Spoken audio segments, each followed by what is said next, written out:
Many marriages and many couples most times find it very, very difficult on how to, maneuver in their relationship. And most times their marriages do not really take a long time before it kisses goodbye.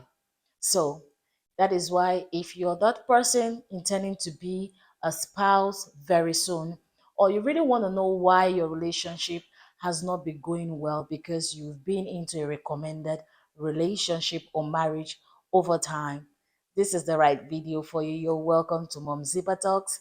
Here, I'm going to tell you in details, and I promise you, it's gonna be very interesting. You're gonna learn the reasons why recommended marriages most time do not really go well.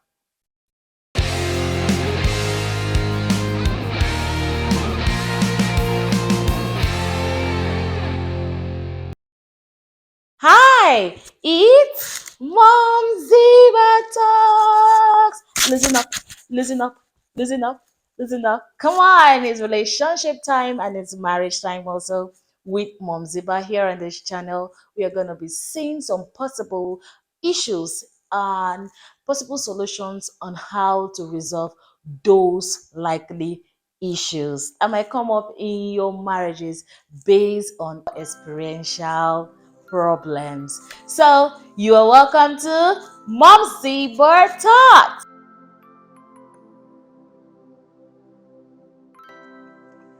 Today, I'll be taking us on the topic titled Why Recommended Marriages Are Most Times Does Not Really Go Well. Why recommended marriages most times do not really go well. So let's go. Number one reason is this: they tend to be no friendship, lack of friendship, or no friendship.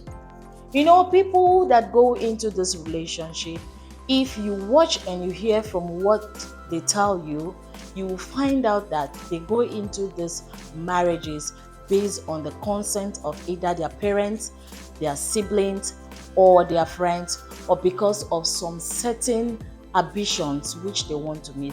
Most times, it's not because of love. Okay, so that is why we are really saying that I'm putting it to you that recommended relationships do not go well because they tend to be no friendship within the couple. For example, let me put you through one scenario.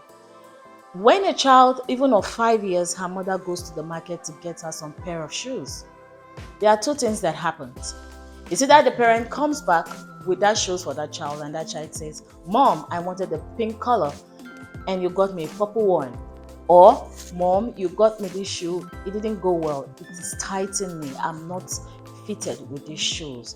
Or in rare cases, "It's okay, but I would have preferred a red color." So this is what really happens most times when people are, pushed into this relationship, tricked into this relationship, forced into this relationship, or pressured into this kind of a relationship.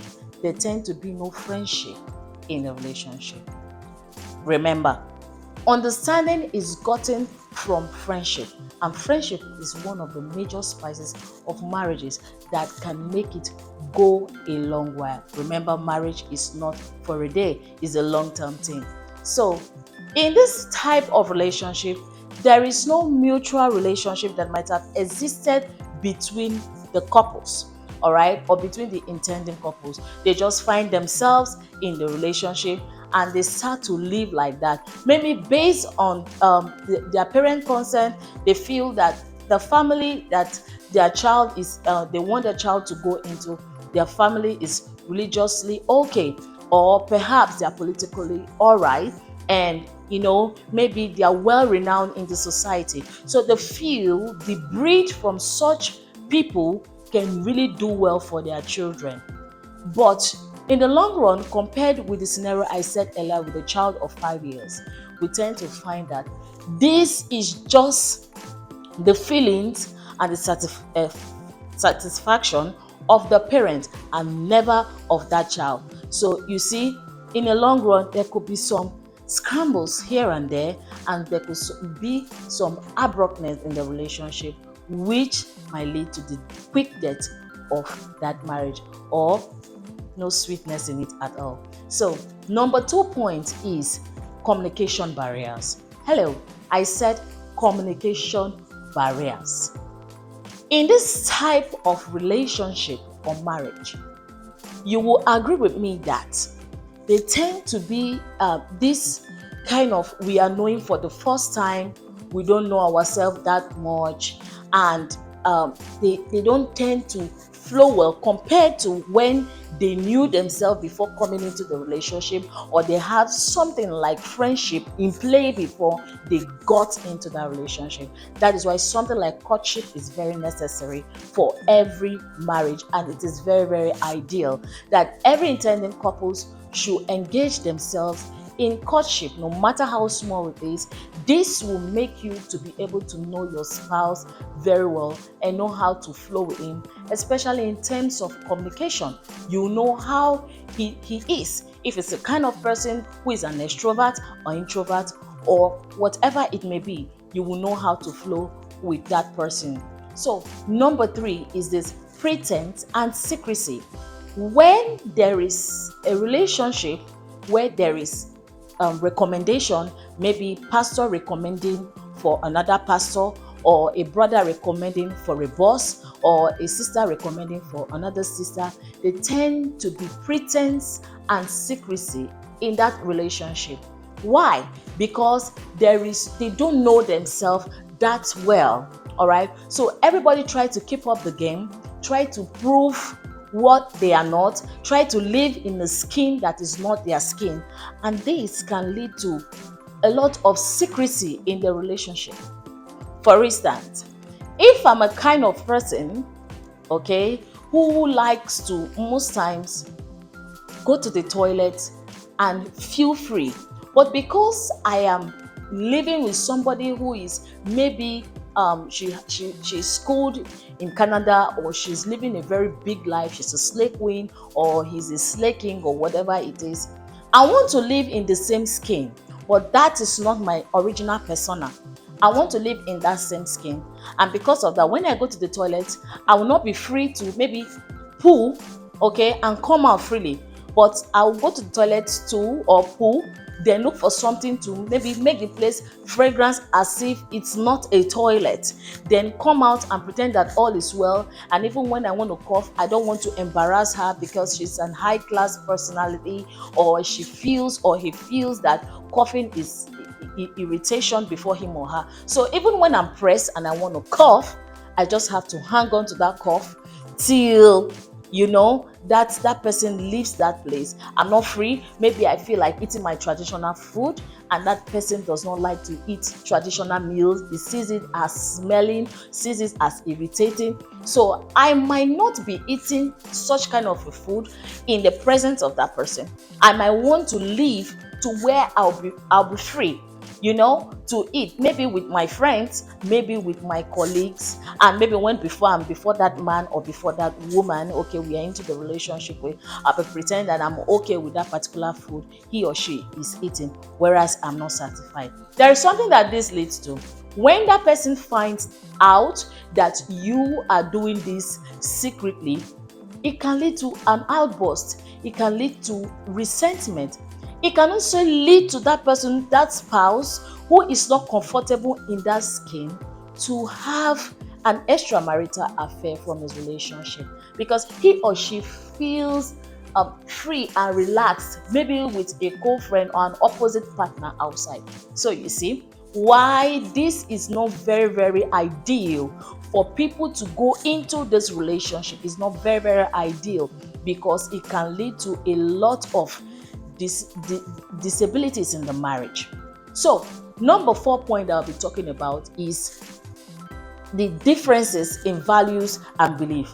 Likely to what I said before, people who are in such a relationship, okay, tend to have most times different values, and because of this they cannot work together. Because of this, they cannot plan together, especially a person who is having a high value in career successes, and a person who doesn't want to even involve himself or herself with anything career pursuits. You see, it makes it a team, but no team. So that is why it is not important for or necessary or very, very ideal for people to accredit recommended relationship. Number five, sorry, is bounce back, or will I call it a bounce back in relationship? Bounce back. What do I mean by this bounce back? It is, for instance, bounce back or blames. For instance, when a person recommends someone, all right, for another person, and he or she believes, maybe the parent believes that the family of that boy or that guy or that man is well to do and have good comments and good reputation in the society, he or the parent or the sibling or friend also feel also that such breed from a person we have same or even better attitude or reputation. But in the long run or in a short run, between the two spouses, maybe the daughter and the son, the spouses in a relationship, you tend to find out that he or she is totally what different from what the parent pictured, emphasized, and groomed to be better for such person. There can be frictions. This can lead to a lot of complication in the marriage. This can also lead to resentment and rejections. So this is not really ideal that people should go into recommended marriages. Don't force people because of pressure of conformity. People can go into that marriage when they are not even okay with it because they want to meet up with some socio-economic status and pedigrees in the society. They go into this kind of relationship. They are forced into this kind of relationship. It does not really go well. And you see those couples who have seen the opposite of what their parents saw or friends saw as positivity and the credit for that relationship, he started seeing it as a discredit, a failure, and a no-go area. This may lead to fights and rejection and breaking of long-term relationship, maybe with friends or family or parents.